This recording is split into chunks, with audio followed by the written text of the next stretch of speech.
हाल फिलहाल में प्रभारी घूम के गए हैं वापस, क्या दिशा निर्देश लेके गए कि लोकसभा चुनाव सफल हो गया, लोकसभा चुनाव में अब बहुमत की सरकार बनी, अब झारखंड में भी सरकार नहीं थी, अब क्या कुछ नया तरीका ढूंढेंगे? नहीं, नया कुछ तरीका नहीं ढूंढना है, चुनाव लड़ना है, चुनाव जीतना है। और प्रभारी चुनाव के समय नियुक्त करना भारतीय जनता पार्टी की लगातार एक कार्य पद्धति का हिस्सा है और उन्होंने प्रभारी नियुक्त किए हैं।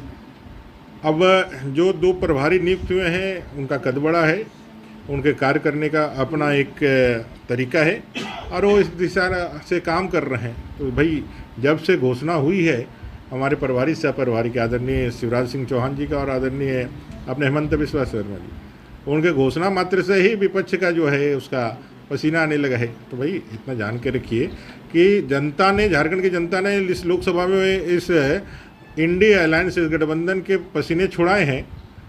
यहाँ विधानसभा के आते आते उनके छक्के भी छूट जाएंगे। जिस तरह से मुख्यमंत्री जी की घोषणाएं हो रही हैं, पिछले 2 कैबिनेट की अगर बात करें तो कभी बिजली फ्री हो गया, 1,000 रुपये महिलाओं को मिलने जा रहे हैं, इस पर क्या कहेंगे? आप ऐसा समझिए कि चुनावी कुछ महीने बचे हुए हैं, घोषणा ही उनका एकमात्र थोड़ा सा लोगों को गुमराह करने का आधार बन सकता है।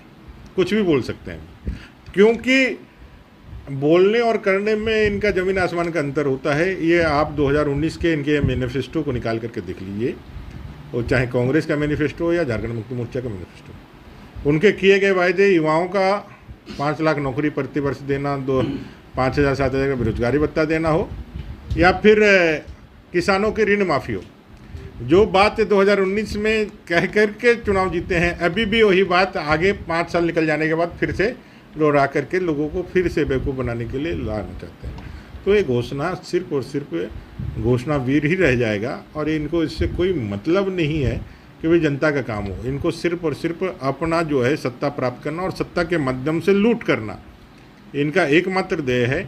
झारखंड की जनता इस बार इस चीज़ को जान चुकी है और इस बार इसको पूरी तरह से इस झारखंड की राजनीति से बाहर निकले। 1,000 रुपये चर्चा का विषय बना, 1 लाख का बात हुआ तो 1,000 रुपया दे रहे। अभी तो राहुल गांधी जी 2 सभाओं में, उनके राष्ट्रीय अध्यक्ष, कई एक सभाओं में इन लोगों ने कई एक जगहों में गारंटी कार्ड भर करके कि भाई हम आएंगे तो 1 लाख रुपया देंगे, 8,500 रुपया प्रति महीने। भाई 8,500 का बोल करके प्रति महीने 1 लाख बोल करके अभी 1,000 रुपया, वो भी आया नहीं, आएगा कि नहीं वो नहीं मालूम। तो शुरू से तो ठगना चालू कर दिए। तो लोगों को कितना बेवकूफ़ बनाओगे, कितना लोगों को वो इस तरह से प्रलोभन दे करके इधर उधर करोगे। भाई मेरा तो ये कहना है, यहाँ रहे उसकी सरकार है, कांग्रेस की सरकार है, कांग्रेस की सरकार का उसके राष्ट्रीय जो भी अध्यक्ष है, वो केंद्रीय अध्यक्ष है या क्या है नहीं मालूम उनको, राहुल गांधी जी, अगर उन्होंने घोषणा करी है, उनके नेता हैं, उन्होंने घोषणा करी है, तो कांग्रेस का नैतिक दायित्व तो बनता है कि उसकी घोषणा को, नहीं तो उनके लीडर का अपमान है। तो उन्होंने कहा है 1 लाख रुपया, तो निकाल के दीजिए भैया 1 लाख रुपया। ये ठगने के लिए और लोगों को बेवकूफ़ बनाने के लिए ये काम बंद करिए। अब जो कांग्रेस की बैठक चल रही है दिल्ली में, उस पर क्या कहेंगे? क्योंकि मंथन जोरदार चल रहा है, भले लोकसभा में हार मिली हो लेकिन विधानसभा को लेकर के तैयारियां की जा रही है। देखो देखा देखी कर रहे हैं, बीजेपी कर लिया है तो उनको भी करना था। बीजेपी तो रूटीन वर्क करती है, हारे जीते से हमको मतलब नहीं है। हम लोग जो हमारा जो कार्य पद्धति बना वो कर रहे हैं। कांग्रेस की करारी हार हुई है, ये उनको भी मालूम है। और इस बार कांग्रेस कितना भी उछल कूद कर ले, उनको मालूम है कि देश में वो 5 साल के लिए फिर से सत्ता से बाहर चले गए।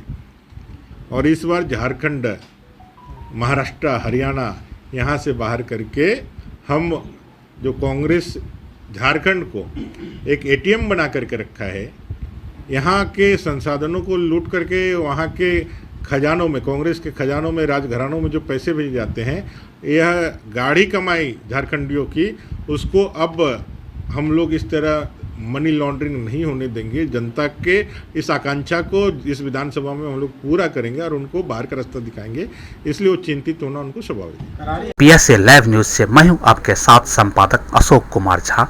हम फिर मिलेंगे आपसे बेहतरीन और ताज़ा खबरों के साथ। नमस्कार।